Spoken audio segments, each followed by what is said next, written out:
more than 20 large dams that will produce over 35,000 megawatts of electricity. 98% will be exported to the neighboring countries again. So it's not for the people, while the local people lost their livelihood because of the increased militarization. There are about 500,000 military, Burma military, but 1/4 of them are now in Shan State, where I come from. So you can imagine the more military troops means more abuses and also oppression on the people. And all the human rights situation has been well documented by the UN and also for the human rights records. From the Shan State that I come from, since 1996, so the Burma military regime carried out like massive forced relocation program. So people were forced to live at gunpoint, like between 3 or 7 days, to live at their home where they've been staying for generations. So this, within 2 years, over 300,000 people were forced to leave their home, and a lot of them come to Thailand, in northern Thailand. And even though when they come here, but in Thailand, but as refugees, but they don't have, they are not recognized as refugees, they don't have status, so they become the migrant workers living in Thailand. So we work with these communities who are the displaced, both inside Burma, internally displaced, and the refugees who cross into Thailand. And our mission is, from the beginning, is for gender equality and also for social and political change. We work with the community and we do research, the action research, and also at the same time advocacy. And for over more than 10 years, we see that more civil society organizations were formed through different like education program and also capacity building program. This is the northern border. We are here in Chiang Mai. So we work with different communities who are inside, across the border, who are living in the like displaced people's camp, and those who arrive and cross the border in Thailand, and who are working as the migrant workers. We have now started like different community clinics, local basic primary education for children, and we started training and also other empowerment program in this area. And this is our main strategies when we work. And as you know, it's because of the lack of very basic needs. So we started to provide services in our community with the help and network in Thailand and with different Thai authorities and different Thai civil society. This is also just to build like the water sanitation and also our like the health program that provide very basic and mobile community health center in different areas. And particularly, we also target and work on the women and also reproductive rights. Our HIV/AIDS training program in this area as well. So along the border in Thai side and also on the other side of the border, in order to outreaching more people in this community and populations. In northern Chiang Mai, there are many orange plantations like this. So in Phang, about 3 hours from Chiang Mai, there are hundreds of farms, and some farms they have the Shan refugees working in their farm, like about 2,000 people. So you can imagine their children, because the lack of status, they cannot, like their parents cannot have any documentation or status, so it's also impact the children. So we started to go into different orange plantations and in the farms, and we started very basic education program. It's like more like primary education for these children and the communities. And some of them they are at the temples with the in the community. And then around Chiang Mai, as you can imagine, most of the work and the construction working, and the laborers are also migrant workers. When they come, the children also come. So what we do is also organize the school and like very mobile in different construction sites, mostly at night and also on the weekend for the children, just to learn very basic education, like their own language, and also in Thai they can communicate. And then with their parents, we also studied the literacy programs, and as well as other knowledge and on health and also how different migration and other regulation law in Thailand can be applied, and how the migrant workers can access to healthcare and other services in Thailand. We also try to build more understanding of the community to promote more sustainable environment, and also to raising awareness in the community, as well as produce local language handbooks on very basic environment for the children. I will come to the Women Empowerment Program. So not only in Burma because of the increased militarizations, but also traditionally it is also very patriarchy and male-dominated society. So it's even make worse because of the militarization in Burma. So this is a very, you can see gender saying and also discrimination in our society, in the community. So we are trying to, after we built and studied all the different programs in the services in our community, so we also started to do and organize most of the women literacy programs, and in order to build confidence for women, and also taking leadership roles in the community, and so that women can read and write. Because when we started to have the women exchange, and when we started to have the training, and women would say we cannot write. So we after exchange, on several issues that among the women, then the women also ask for literacy training so that they can be working more effectively and gain more respect in the community. We started all the International Women's Day and International Day to stop violence against women in these communities. At first, when we do the International Women's Day, the men in the community said, "Oh, it's only for the women in the community, so no men join in the community or in our event." But slowly, after many several exchange, and also build more understanding with our community, you can see more like community leaders or religious leaders. Now they have actually participated in all these events, and also women gain more respect in the community. We also trying to produce like local language newsletter so that the people can understand the different events, as well as what is happening in the region, so that the women can have update on what is happening in their communities, and also in the neighbors, and also the international affairs that impact the life of the people on the ground. And we train, we have the internship program. We train the young people every year, so from the community, so that they can join our work, they can learn what we do, but also at the same time they become the members, the active member who can do more outreach in the area.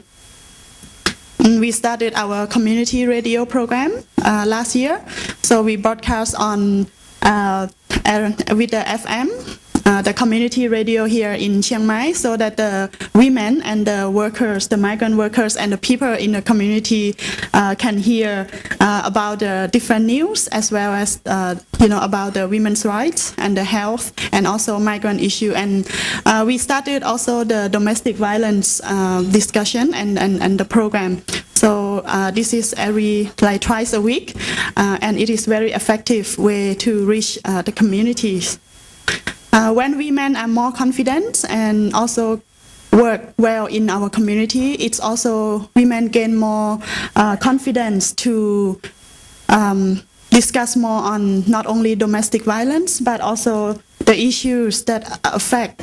the life of the women in their community, also domestic violence, but also the state-based violence. So this is the report that our organization released in 2002. It's called License to Rape. It's document over 173 cases where over 600 women and girls were raped. And the research show that over like 83% are committed by officers, and most of the time in front of their troops. And it's involved with like 25% were killed, were murdered after rape. And out of these rape cases, only one case that the perpetrators was punished. So we interviewed the women, the 7-month pregnant women who were raped and arrived on the Thai-Burma border in Thailand. And because there's no refugee camp or shelter, she also have to go and work like other migrant workers. And when we meet, like a lot of her, she was like gang raped by 10 soldiers, and the Burma army told by blindfold her husband and near the hut so that the husband will hear what happened to his wife.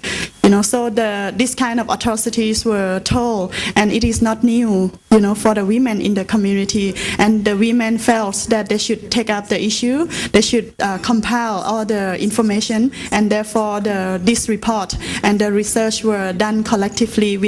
from the women who are rape survivors, the witness, and the people in their community, even though as you know, when we talk about rape, it's very shameful, action, and it's very hard for women to talk about it again and again. But after all this time, and when women gain confidence, and when women are ready to speak out, we are able to complete this research. And it is the first time that the issue like this was raised internationally and draw attention to what is really happening to the women on the ground. And it's very much give more support for the women that we can speak about it, and that we should continue to advocate to stop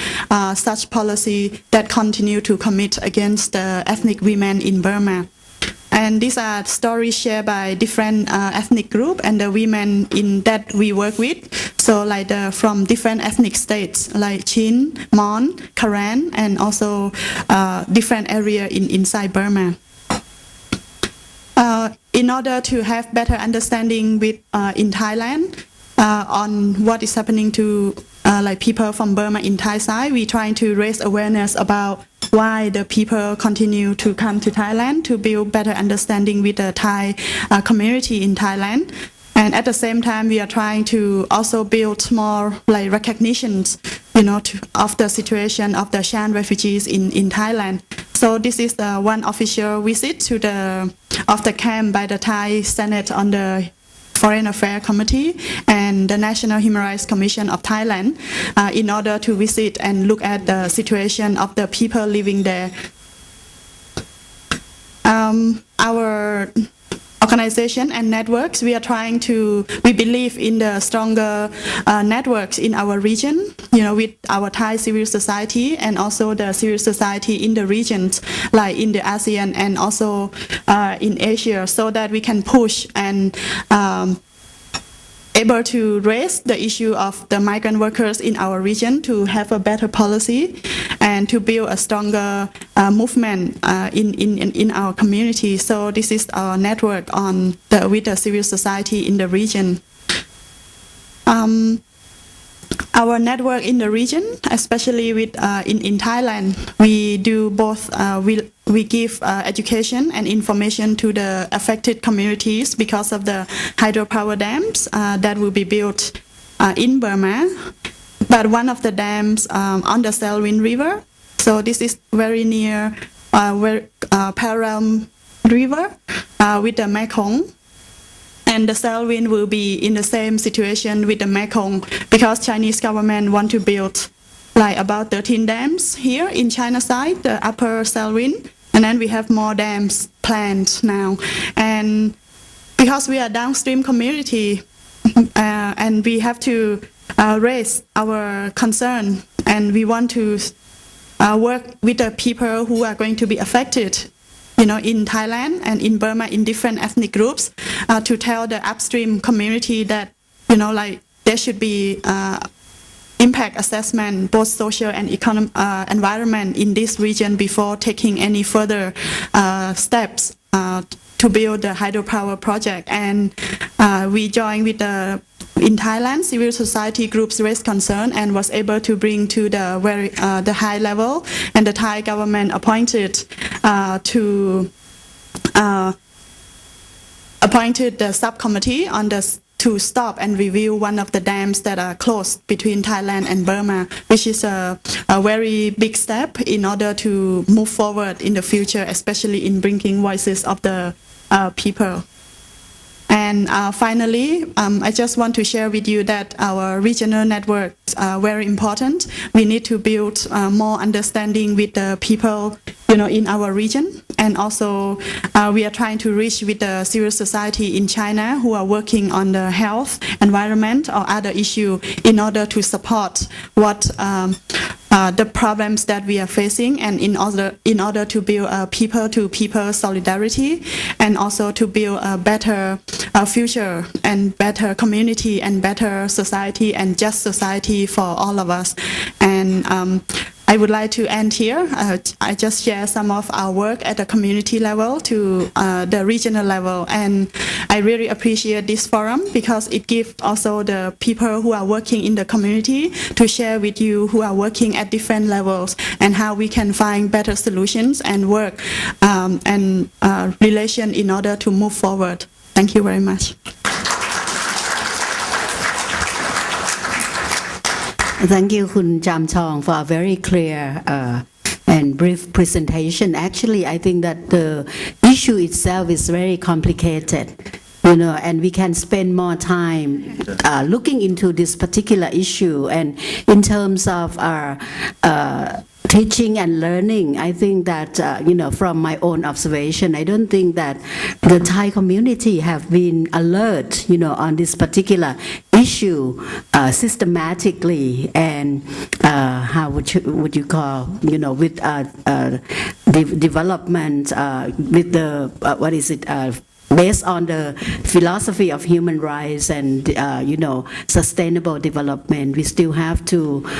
work hard on this particular issue. So thanks very much for your presentation. And next, Khun Chachawan is going to share with us about his work, after he graduated from the Faculty of Law many years back, and he was engaged in voluntary work and into the people's issue. He is introduced by coming from the school of Lana Wisdom, which is the northern part of Thailand. Before Thailand, Lana used to be a separate kingdom, but later on conquered by the central Thai, and I think that they are striving for their local entities, and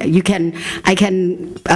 say more about this particular issue, but I think it's better that we listen to Khun Chachawan Thongdi Lerth. เชิญค่ะ ครับก็ขอสวัสดีนะครับท่านผู้ทรงคุณวุฒิทุกท่านนะครับ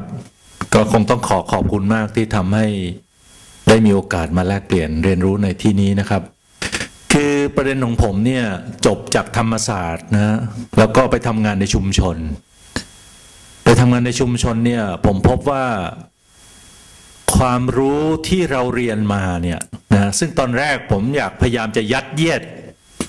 ความรู้เนี่ยไปให้ชาวบ้านนะแต่ว่าไม่สำเร็จครับสิ่งที่ผมพยายามจะไปสอนชาวบ้านไปเอาความรู้สมัยใหม่ที่เรียนมาไปสอนชาวบ้านเนี่ยไม่สอดคล้องข้อสรุปผมนะครับไม่สอดคล้องและไม่สำเร็จงานที่ผมทำล้มเหลวหมดเลยนะซึ่งก็ทำให้ผมเนี่ยกลับมาคิดใหม่ว่าจริงๆแล้วเนี่ยชาวบ้านเองเขามีระบบความรู้นะฮะมีระบบวิถีชีวิตมีระบบการจัดการอีกแบบหนึ่งนะซึ่งแตกต่างไปจากความรู้สมัยใหม่ ซึ่งประเด็นตรงนี้แหละผมคิดว่าเป็นประเด็นที่สำคัญมากนะครับเพราะฉะนั้นหลังจากนั้นเนี่ยผมก็เริ่มมาจับประเด็นเรื่องการศึกษานะฮะแล้วก็พยายามจะศึกษาเรื่องการศึกษาแล้วก็มาตั้งโรงเรียนชื่อว่าโรงเรียนสืบสานภูมิปัญญาล้านนานะฮะซึ่งประเด็นหนึ่งเนี่ยที่ทำให้เห็นชัดเนี่ยเมื่อเราทำงานอยู่ในชุมชนผมทำงานอยู่ในชุมชนประมาณ20 กว่าปีนะฮะสิ่งที่ชุมชนสะท้อนให้เห็นเนี่ยนะฮะอันที่หนึ่งก็คือว่าถ้ามองจากชุมชนขึ้นมาในเรื่องการศึกษาเนี่ยการศึกษาในระบบที่สอนกันอยู่ไม่สอดคล้องกับความจริงไม่สอดคล้องกับชีวิตจริงนะฮะอันนี้อันหนึ่งนะฮะหมายถึงว่าไปสอนเรื่องนอกชุมชนหมดเลยเรื่องอะไรไม่รู้นะฮะไปรู้จักแม่น้ำอะไรต่ออะไรในทั่วโลกเลยแต่ไม่รู้จักแม่น้ำในบ้านตัวเองยิ่งเรียนยิ่งห่างท้องถิ่นนะยิ่งเรียนหมายถึงว่าพอเข้าเรียนแล้วเนี่ยละท้องถิ่นยิ่งเรียนสูงยิ่งห่างไกลจากบ้านเกิดตัวเองยิ่งเรียนมากยิ่งอยู่บ้านตัวเองไม่มีความสุขแปลกไหมครับเด็กที่เรียนเนี่ยกลับบ้านไม่เป็นกลับบ้านไม่ได้อยากเข้าไปอยู่ในเมืองอยากมีวิถีชีวิตที่ทันสมัยนะฮะตามกระแสบริโภคนะครับและที่สำคัญอีกอันหนึ่งคือว่ามีลักษณะปัจเจกแข่งขันเห็นแก่ตัวมากขึ้นนะและสิ่งสำคัญประการหนึ่งเนี่ยผมอยากเน้นประเด็นนี้นะครับการศึกษาสมัยใหม่เนี่ยไม่ได้ไปต่อเชื่อมโยงกับความรู้เดิมนะฮะเพราะฉะนั้นเนี่ยการศึกษาเนี่ยก็ทำลายความรู้หรือผมเรียกว่าต้นทุนเดิมของชุมชนด้วยนะฮะเช่นลูกที่เกิดจากพ่อแม่ทอผ้าเก่งมากเลยพอไปเรียนสมัยใหม่แล้วเนี่ยก็ไม่สามารถมาต่อกับเรื่องทอผ้าได้ในที่สุดก็ต้องเลิกพ่อแม่ก็ต้องเลิกทอผ้าผมเชื่อเลยนะครับว่าลูกเกษตรกรเมื่อเข้าไปเรียนสูงๆแล้วเนี่ยในที่สุดจะไม่ทำนาพ่อแม่ในที่สุดก็จะต้องขายนาทิ้งเพราะลูกไม่มาทำต่อขายนาขายสวนขายควายขายลงสีปิดร้านขายของชำนะฮะเลิกรักษาคนด้วยยาสมุนไพรเลิกทอผ้าคือผมว่าสิ่งเหล่านี้นี่ทำให้ชุมชนอ่อนแอเพราะว่าระบบการศึกษาเนี่ยไม่ไปรับใช้ชุมชนนะฮะแต่ว่าระบบการศึกษากลับไปรับใช้ผมอยากจะเรียกว่าระบบรับใช้บริโภคนิยมรับใช้ทุนนิยมมากกว่าทีนี้เนี่ยผมคุยกันว่าเราอยากเห็นการศึกษาแบบใหม่นะฮะเป็นการศึกษาที่สังคมมีส่วนร่วมกันจัดการศึกษาเช่นชุมชนมีช่วยกันจัดครอบครัวช่วยกันจัดกลุ่มชาติพันธุ์มามีส่วนร่วมในการจัดนะฮะเพราะว่าถ้ากลุ่มต่างๆมาช่วยกันจัดเนี่ยผมเชื่อว่าการศึกษาจะหลากหลายเราก็รับใช้ชีวิตของเขารับใช้ชุมชนของเขารับใช้การแก้ปัญหาของเขานะฮะอย่างกรณีที่จำตองได้คุยแล้วนะฮะผมเชื่อว่าถ้าเขาได้กำหนดการศึกษาเขาเองเนี่ยนะฮะการศึกษาจะรับใช้ชีวิตเขามากอยากเห็นการศึกษาที่สอดคล้องกับวิถีชีวิตสอดคล้องกับระบบนิเวศนะชีวิตอย่างเช่นสังคมไทยประเทศไทยเรามีกลุ่มชาติพันธุ์อยู่70 กว่ากลุ่มชาติพันธุ์แต่เรามีการจัดการศึกษาแบบเดียวกันทั้งประเทศเลยหลักสูตรเดียวมาตรฐานเดียวทั้งหมดซึ่งไม่สอดคล้องนะฮะนั้นการศึกษาที่สอดคล้องกับวิถีชีวิตสอดคล้องกับระบบธรรมชาติระบบธรรมชาติคืออะไรครับอย่างเช่นทางเหนือเนี่ยเราเป็นเขตต้นน้ำลำธารทางภาคใต้เราเป็นระบบ